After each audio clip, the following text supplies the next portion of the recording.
আচ্ছা সেতু, 0 থেকে 2 মাসের বাচ্চাদের কি বলা হয়? Newborn baby. Newborn baby. 2 মাস থেকে 1 বছরের বাচ্চাদের কি বলা হয়? বেবি। বেবি। 1 বছর থেকে 3 বছরের বাচ্চাদের কি বলা হয়? টডলার।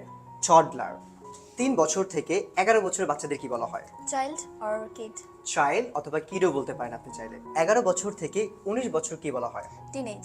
টিনেজ। যারা 11 বছর থেকে 19 বছর তাদেরকে টিনেজ বলা হয়। 19 থেকে 25 বছরদের কি বলা হয়? Young adult or youngster. Youngster. যারা 19 থেকে 25 বছর তাদেরকে আমরা বলি ইয়াং অ্যাডাল্ট অথবা ইয়াংস্টার, কারণ 25 বছর 19 বছর এরা কিন্তু অনেক ইয়াং থাকে, যারা বলা হয় ইয়াংস্টার অথবা ইয়াং অ্যাডাল্ট। 25 থেকে 65 বছর যারা তাদের কি বলা হয়? অ্যাডাল্ট। অ্যাডাল্ট বলা হয়।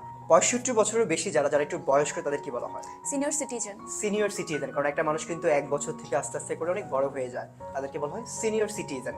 এখন আপনি কোন পজিশনে রয়েছেন বা আপনার বয়স কত সেটা আমাকে কমেন্টে লিখে জানাবেন।